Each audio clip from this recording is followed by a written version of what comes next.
Hello बच्चों, क्या हाल चाल और सब बढ़िया। इससे पिछला वीडियो जब हम रिकॉर्ड कर रहे थे तो थोड़ा सा टेक्निकल इशू के कारण वो वीडियो पूरी तरह से नहीं रिकॉर्ड हो पाया, जिस कारण बचे हुए सवाल को हम इस वीडियो में कवर कर रहे हैं। ठीक, आइए फिर देखते हैं। 13 का ए तक का क्वेश्चन हो गया था। 7 के सी एक्सरसाइज का समाकलन चल रहा था। फिर उसी एक्सरसाइज का 13 का बी पार्ट हम हल करते हैं।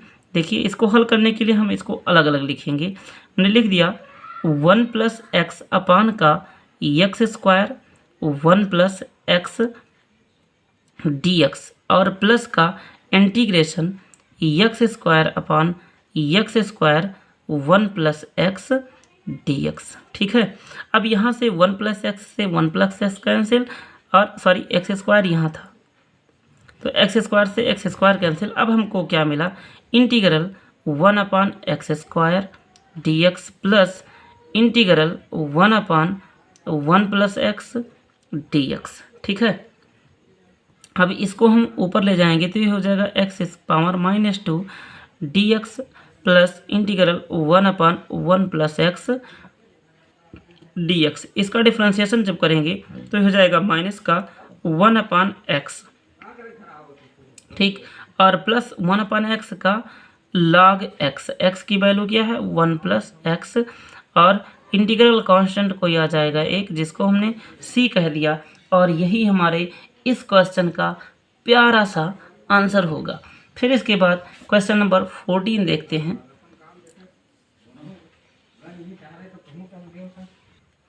क्वेश्चन नंबर 14 है हमारा। 14 में भी दो क्वेश्चन हैं। तो 14 का ए पार्ट है, हमने इसको एज्यूम किया i is equals to sine integral sine m pi by 2 plus का x D x sorry plus cos n pi by 2 minus का x और dx। ये हमारा क्वेश्चन था। तो यहाँ पे हम इसको I1 मान लेते हैं और इसको I2 मान लेते हैं। तो हमारा ये हो जाएगा I is equals to I1 plus का I2। इसको समीकरण 1 कह दिया। अब I1 इज इक्वल्स टू लेते हैं। I1 हो जाएगा हमारा integral sine m pi by 2 plus का x dx। यहाँ पे हमने मान लिया, माना क्या है m पाई बाई 2 प्लस का x is equals to t। तो जब इसका पार्शियल डिफरेंशिएशन करेंगे तो ये हो जाएगा m dx is equals to dt। तो dx इक्वल क्या हो जाएगा 1 अपान m dt। अब ये वैल्यू यहाँ पुट करेंगे तो I1 इक्वल हो जाएगा 1 अपान m, कांस्टेंट था बाहर, इंटीग्रल साइन t dt। तो 1 अपान m और साइन का क्या होता है माइनस का cos t। ठीक, और यहाँ पे -1 अपान m cos t इक्वल क्या था, t इक्वल हमने माना था m और पाई बाई 2 प्लस का x। ठीक, और ऐसे I2 इक्वल लेंगे। I2 इक्वल है हमारा integral cos n pi by 2 minus का x dx। तो यहाँ मानेंगे, माना हमने n pi by 2 minus x is equals to t। तो यहाँ हो जाएगा n माइनस का n dx is equals to dt। तो dx इक्वल क्या हो जाएगा माइनस का 1 अपान n dt। ठीक है, अब ये वैल्यू यहाँ पुट करेंगे तो माइनस का 1 अपान n बाहर, integral cos t dt। cos का होता है साइन, तो माइनस का 1 अपान n और साइन t। ठीक, अब माइनस का 1 अपान n और साइन t इक्वल हमने कुछ एज्यूम किया था। एज्यूम क्या किया था n पाई बाई 2 माइनस का x। ठीक है, अब ये हमारा I2 है और ये हमारा I1 है। ठीक है, तो समीकरण 1 से देखेंगे, समीकरण 1 से क्या हो जाएगा। समीकरण 1 से हो जाएगा हमारा I is equal to minus का 1/m cos m π/2 प्लस का x माइनस का 1/n sin n π/2 माइनस का x, और एक इंटीग्रल कांस्टेंट आएगा जिसको हमने c कह दिया, और हमारे इस क्वेश्चन का जवाब यही होगा। ठीक है, आइए फिर हम 14 का बी पार्ट हल करते हैं। बी है I इज इक्वल टू, इसको भी हमने मान लिया, इंटीग्रल साइन ax प्लस का b into cos ax plus का b और dx। यहाँ पर आप देखिए हम 2 से गुणा और 2 से भाग करवा देते हैं। यहाँ तो 1/2 भाग वाला बाहर ले लिया, integral 2 sine ax plus b into का cos ax प्लस का b और dx। अभी लिखा 2 sine a cos b, 1/2 sine 2a, a की वैल्यू क्या है ax प्लस का b और dx।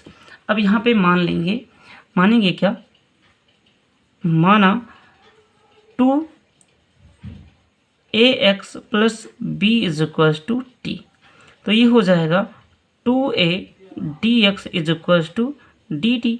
तो dx के इक्वल आएगा हमारा 1/2a dt। तो यहाँ पे 1/2 और 1/2 क्या हो जाएगा 1/4a integral sign t dt। तो 1/4a और साइन t का माइनस का cos t प्लस का इंटीग्रल कांस्टेंट c, तो माइनस का 1/4a cos t इक्वल्स हम एज्यूम किए हैं 2ax प्लस का b और इंटीग्रल कांस्टेंट c।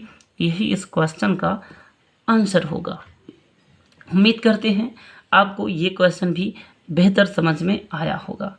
ठीक, ये समझ में आया है तो फिर आइए इसके अगले प्रश्न की तरफ चलते हैं। अगला प्रश्न और लास्ट प्रश्न इस एक्सरसाइज का। ठीक, क्वेश्चन नंबर 15 है,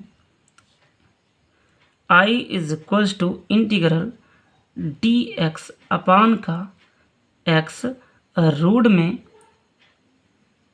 ax माइनस का x स्क्वायर।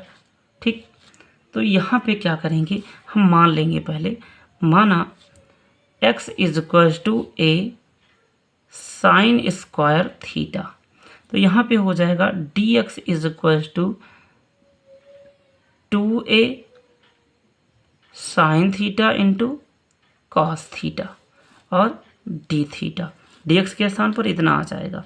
ठीक, तो I इज इक्वल टू हो गया हमारा इंटीग्रल, dx के स्थान पे क्या आ गया 2a sine theta into cos theta upon का x बराबर क्या माने हैं a sine square theta, root में a था इंटू a बराबर क्या है a sine square theta minus a square sine square theta और डी थीटा। ठीक है, अब यहाँ से देखिए 2a कॉमन है, बाहर कर लेंगे, कांस्टेंट है तो 2a बाहर हो गया और यहाँ से भी a स्क्वायर हो गया, और ये जब a स्क्वायर बाहर आएगा तो a हो जाएगा, और a और गुणा a क्या हो जाएगा अपान का a स्क्वायर बाहर। इंटीग्रल में मिला हमको sign theta into cos theta upon का साइन स्क्वायर थीटा, रूट में sign square theta minus sign square theta, sorry यहाँ a पावर 2 था तो a पावर जब हमने माना तो ये हो जाएगा साइन पावर 4 थीटा।